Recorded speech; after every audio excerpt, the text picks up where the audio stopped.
अब हमारी संस्कृति के,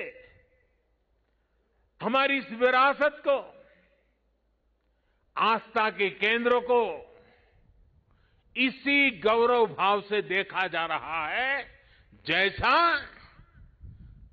देखा जाना चाहिए था। आज अयोध्या में भगवान श्री राम का भव्य मंदिर पूरे गौरव के साथ बन रहा है।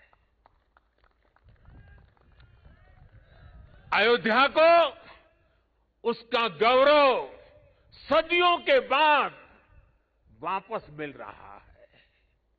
अभी 2 दिन पहले अयोध्या में दीपोत्सव का भव्य आयोजन और पूरी दुनिया ने उसे देखा है। भारत का प्राचीन सांस्कृतिक स्वरूप कैसा रहा होगा, आज हम इसकी कल्पना कर सकते हैं। इसी तरह उत्तर प्रदेश में ही काशी का भी कायाकल्प हो रहा है। विश्वनाथ धाम का कार्य बहुत तेज गति से अब तो पूर्णता की तरफ आगे बढ़ रहा है। बनारस में सारनाथ, नजदीक में कुशीनगर, बोध गया, यहां सब जगह पे एक बुद्ध सर्किट के अंतर्राष्ट्रीय पर्यटन को आकर्षित करने के लिए, विश्व के बुद्ध के भक्तों को आकर्षित करने के लिए एक बहुत तेजी से काम चल रहा है। भगवान राम से जुड़े जितने भी तीर्थ स्थान हैं, उनको भी जोड़ करके एक पूरा सर्किट बनाने का काम भी आज चल रहा है। मथुरा वृंदावन में भी विकास के साथ साथ यहां की शुचिता, पवित्रता को लेकर संतों की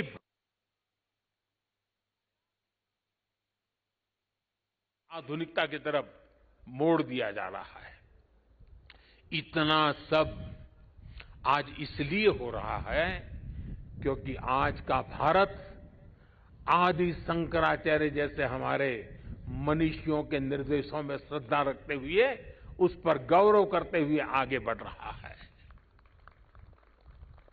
साथियों, इस समय हमारा देश आजादी का अमृत महोत्सव भी मना रहा है। देश अपने भविष्य के लिए, अपने पुनर्निर्माण के लिए नए संकल्प ले रहा है। अमृत महोत्सव के इस संकल्पों में से आदि शंकराचार्य जी को हम एक प्रकार से अपनी बहुत बड़ी प्रेरणा के रूप में देख सकते हैं। अब देश अपने लिए बड़े लक्ष्य तैयार करता है। कठिन समय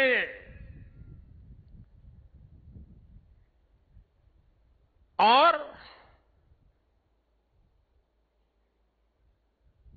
सिर्फ समय नहीं, समय की सीमा भी हम निर्धारित करते हैं। तो कुछ लोग कहते हैं कि इतने कम समय में ये सब कैसे होगा। कभी कभी लोग ये भी कहते हैं, अरे यार होगा भी कि नहीं होगा। और तब मेरे भीतर से एक ही आवाज आती है, 130 करोड़ देशवासियों की आवाज मुझे सुनाई देती है और मेरे मुंह से यही निकलता है, एक ही बात निकलती है, समय के दायरे में बंधकर भयभीत होना अब भारत को मंजूर नहीं है। आप देखिए, आदि शंकराचार्य जी को छोटी सी आयु थी, घर बार परिवार छोड़ दिया, सन्यासी बन गए। कहां केरल का कालड़ी और कहां केदार, कहां से कहां चल पड़े, सन्यासी बने। बहुत ही कम आयु में इस पवित्र भूमि में उनका शरीर इस धरती से विलीन हो गया। अपने इतने कम समय में उन्होंने भारत के भूगोल को चैतन्य कर दिया, भारत के लिए नया भविष्य गढ़ दिया। उन्होंने जो ऊर्जा प्रज्वलित की वो आज भी भारत गतिमान बनाए हुए है। आने वाले हजारों साल तक ये गतिमान बनाए रखेगी। इसी तरह स्वामी विवेकानंद जी को देखिए, स्वाधीनता संग्राम में अनेक सेनानियों को देखिए।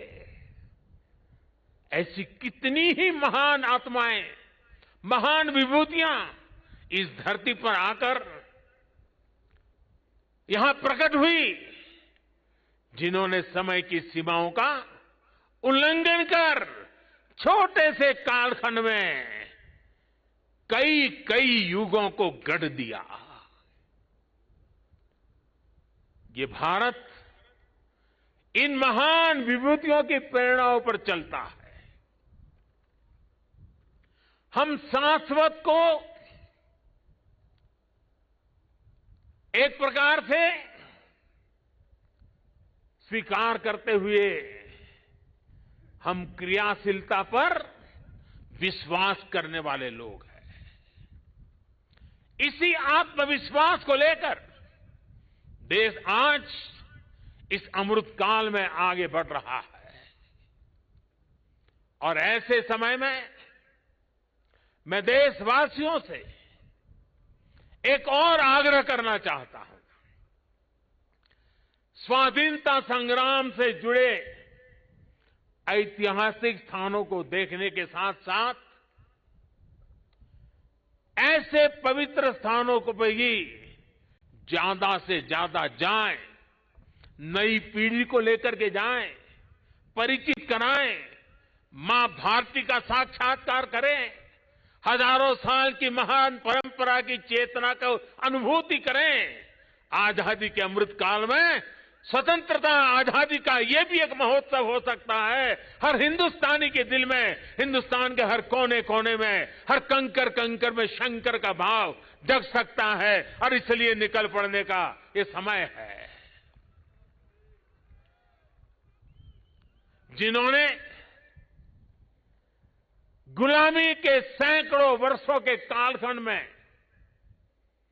हमारी आस्था को बांध करके रखा, हमारी आस्था को कभी खरोंच तक नहीं आने दी। गुलामी के कालखंड में ये छोटी सेवा नहीं थी। क्या आजादी के कालखंड में उस महान सेवा को उसको पूजना, उस पर तर्पण करना, वहां तप करना, साधना करना, क्या हिंदुस्तानी का नागरिक का कर्तव्य नहीं है?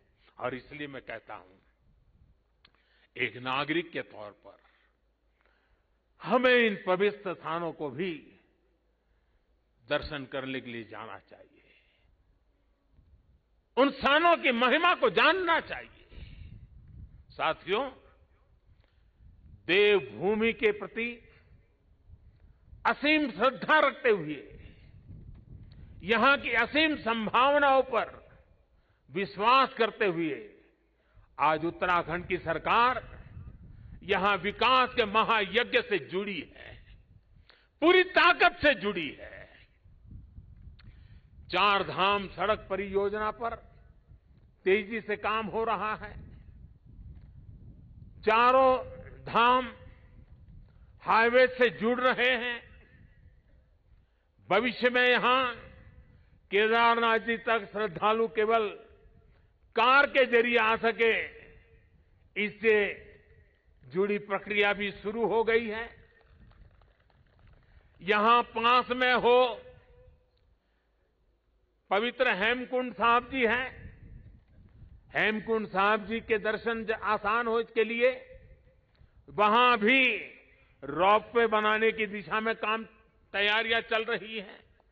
इसके अलावा ऋषिकेश और कर्णप्रयाग को रेल से भी जोड़ने का प्रयास हो रहा है। अभी मुख्यमंत्री जी कहते थे पहाड़ के लोगों को तो रेल देखना भी दुष्कर होता है, अब रेल पहुंच रही है। दिल्ली देहरादून हाईवे ये बनने के बाद देहरादून से दिल्ली आने वालों के लिए समय और कम हो जाने वाला है। इस सब कामों को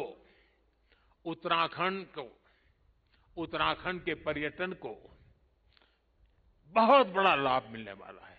और मेरे शब्द उत्तराखंड के लोग लिख करके रखे, जिस तेज गति से इंफ्रास्ट्रक्चर बन रहा है, पिछले 100 साल में जितने यात्री यहां आए हैं ना, आने वाले 10 साल में उससे भी ज्यादा आने वाले हैं।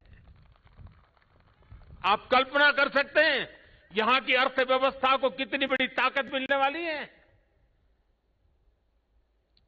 21वीं शताब्दी का ये तीसरा दशक, ये उत्तराखंड का दशक है। मेरे शब्द लिख के रखिए, मैं पवित्र धरती पर से बोल रहा हूं।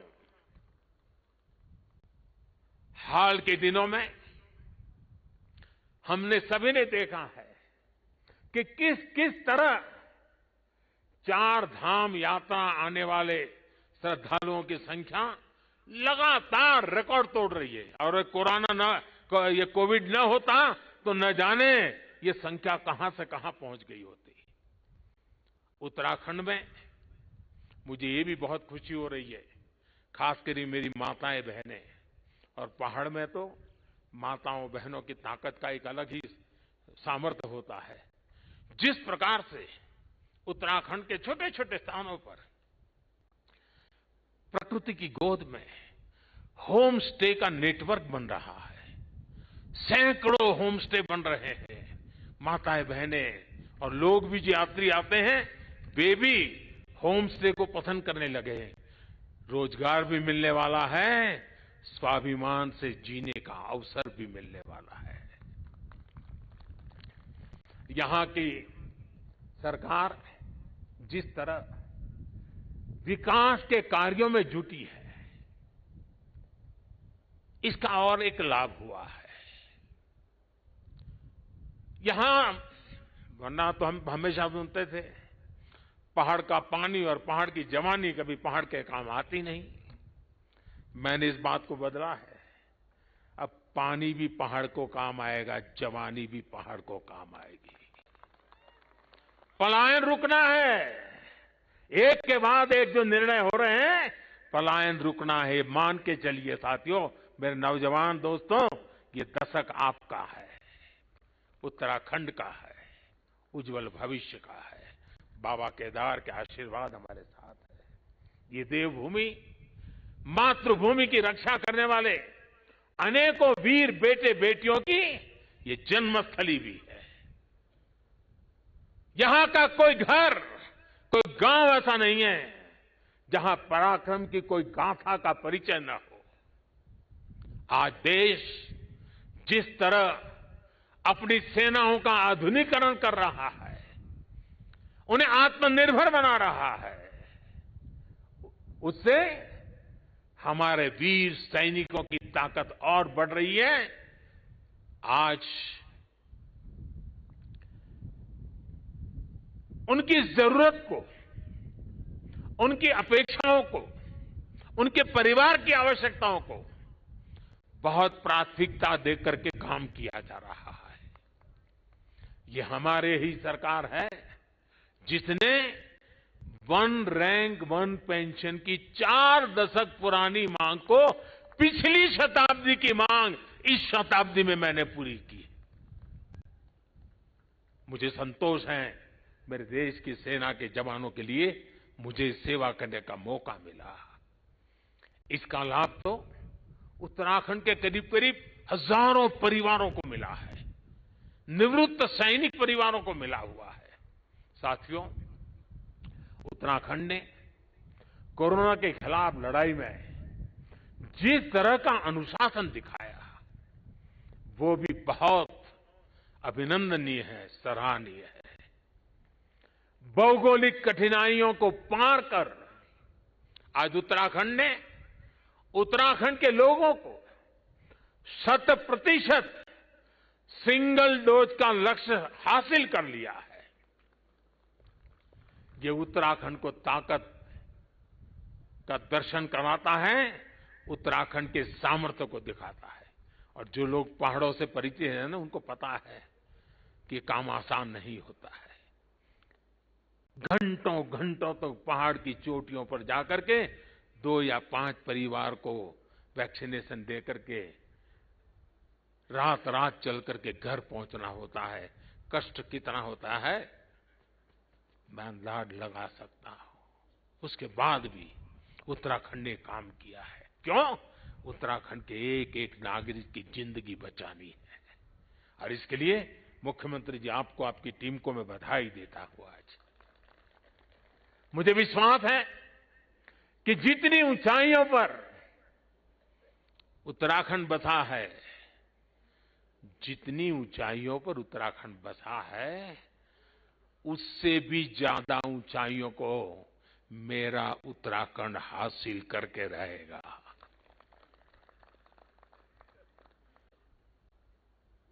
बाबा केदार की भूमि से,